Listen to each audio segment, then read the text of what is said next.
back to the city. The fourth level up, as I explained, is mostly hydroponic gardens and a nature level.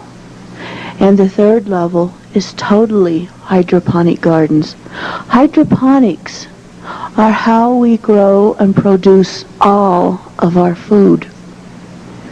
Hydroponic gardens are able to produce crops almost on a constant basis, and you are able to grow food much, much faster using advanced hydroponics with very little soil and much water. Therefore, also you produce a form of gardening that does not need fertilizer and does not deplete the soil. We do still place in minerals and such into the plants. But with this hydroponic gardens that is actually quite small, being only several square miles,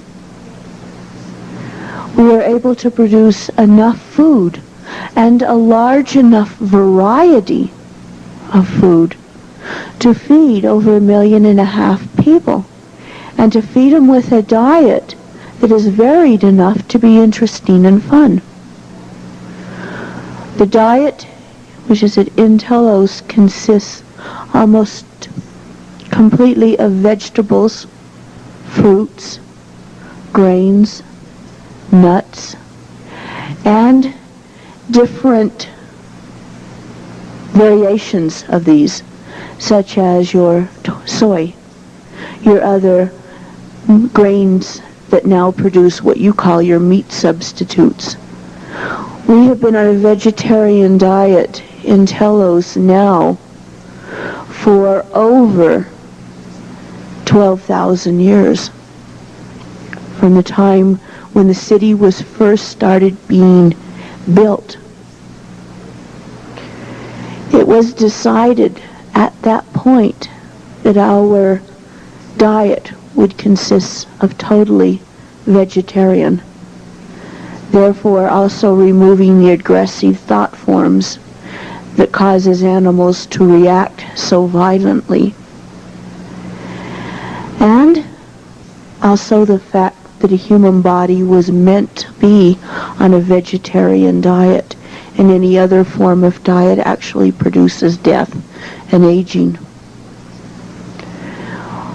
On the second level, we have what is called our manufacturing level.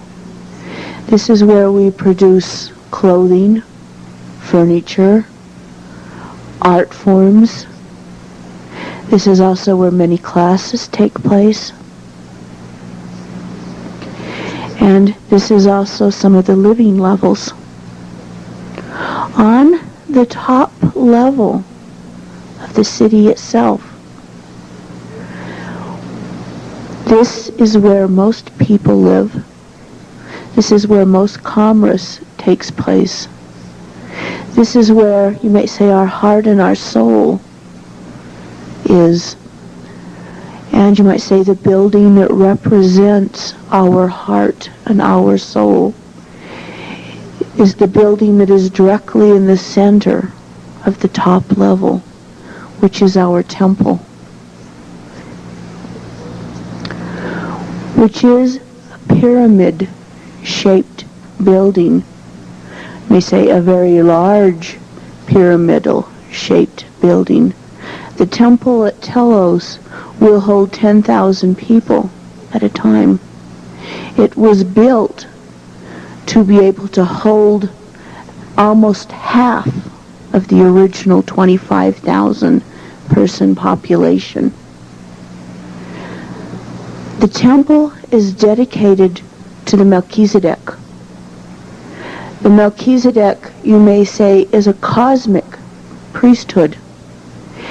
Everywhere you go in the universe, you run across the Melchizedek. It is the organization whose sole purpose is to bring the plans of light to everywhere they go.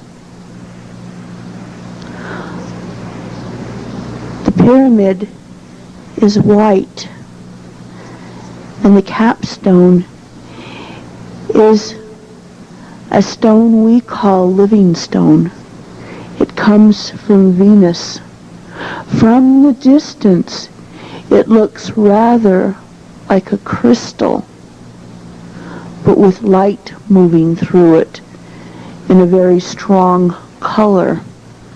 Why it is called living stone is it picks up the cosmic emulations of whatever ray is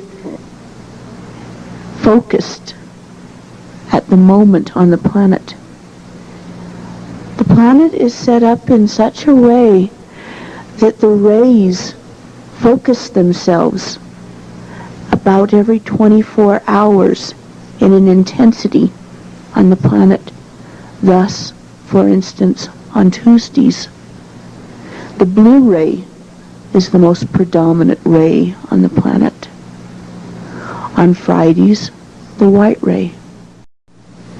Therefore, this living stone picks up the emulation coming from the solar rays, the light rays, and goes the color of the predominant ray. For instance, when the blue ray is in its greatest manifest, the living stone capstone goes blue. This becomes, you might say, a slight reminder to us to work with the cosmos rather than against it. So when the blue ray is most predominant, we try to restrict much of our business to areas that are best served in the blue ray. For instance, we keep negotiations, sensitive negotiations, to take place on those days. On the days, for instance, that the yellow ray is the most predominant, those are the days we spend mostly studying. Those are the days we spend on building intellect.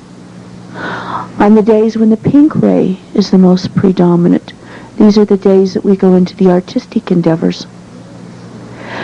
In this way, we have found that by working with the cosmos instead of against it, we are more often than not able to achieve 4 times as much in much less time.